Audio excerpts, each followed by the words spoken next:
கர்த்தருடைய பரிசுத்த நாமத்துக்கு ஸ்தோத்திரம் உண்டாவதாக.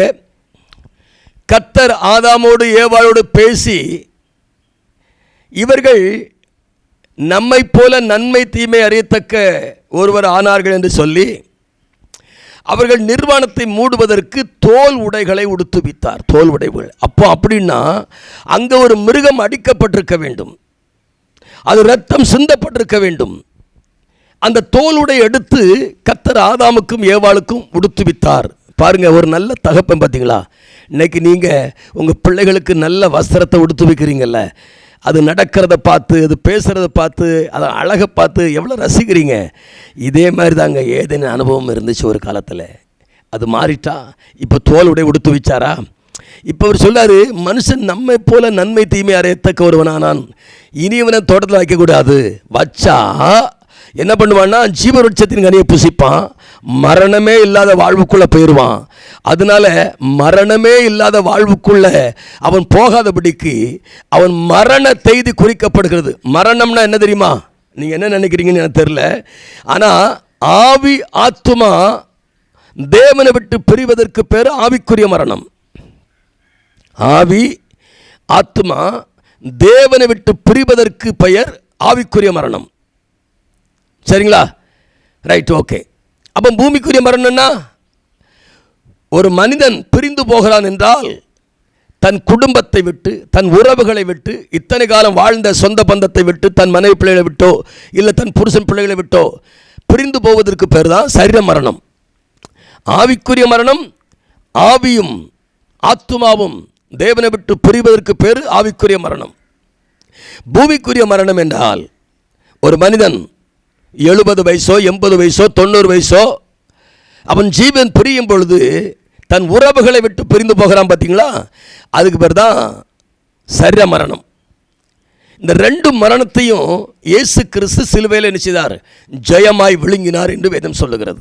ஆனபடினாலே நீங்கள் கவனிக்க வேண்டிய ஒரு காரியம் என்ன என்றால், கர்த்தர் அவர்களுக்கு தோல்வடை உடுத்துவித்தார்.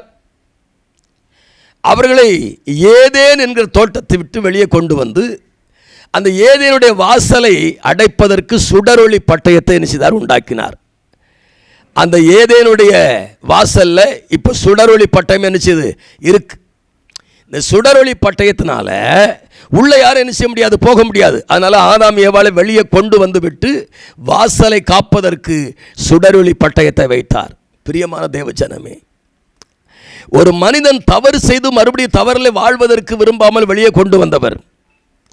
ஆனால் இயேசு கிறிஸ்துடைய மரணத்தின் பின்பு எவன் ஒருவன் இயேசு கிறிஸ்துவை சொந்த ரட்சகராக ஏற்றுக்கொள்கிறார்களோ அவர்களை மறுபடியும் அதே ஏதேனுக்குள்ளே கொண்டு வந்து மகிழ பண்ணுவதுதான் தேவனுடைய அநாதி தீர்மானம். அதனால்தான் பவுல் ரோமர்கள் நிருபத்தில் சொல்லும்போது 8ஆம் அதிகாரம் 28ஆம் வசனத்தில், அன்றியமுடைய தீர்மானத்தின்படி அழைக்கப்பட்டவளாய் தேவனிடத்தில் அன்பு கூறுவர்களுக்கு சகலமும் நன்மைக்கேதுவாய் நடக்கிறது என்று அறிந்திருக்கிறோம். சகலமும் நன்மைக்கேதுவாய் நடக்கிறது.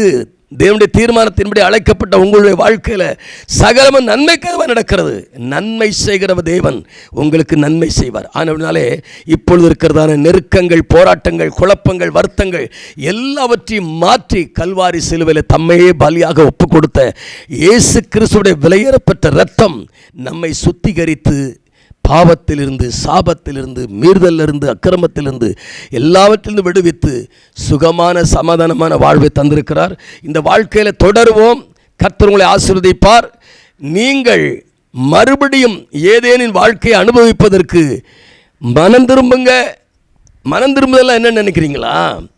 தேவன் உங்களை உயர்ந்த இடத்துல வச்சிருந்த இடத்துலேருந்து லூசிபர் உங்களை கீழே கொண்டு வந்துட்டான்ல, மறுபடியும் அதே உயர்ந்த இடத்துல இயேசு கிறிஸ்துவை கொண்டு வைப்பதற்கு பேர் தான் மனம் திரும்புதல். நீங்கள் இயேசுவை ஏற்றுக்கொண்டீங்கன்னா உயர்ந்த சிங்காசனத்தில் கர்த்தர் உங்களை வைத்து அலங்கரிப்பார், அழகுபடுத்துவார்.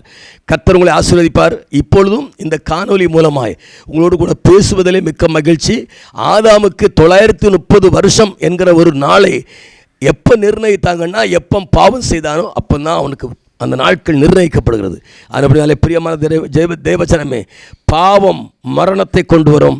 மரணம் அகல பாதாளத்துக்கு கொண்டு போய்விடும். அதனாலே பாவத்தை விட்டு வெளியே வருவோம், மரணத்துக்கு நீங்கி வாழ்வோம், ஜீவனுள்ள வாழ்க்கை வாழ்வோம். கர்த்தர் தொடர்ந்து உங்களை ஆசீர்வதிப்பாராக. ஆமேன், ஆமேன். God bless you.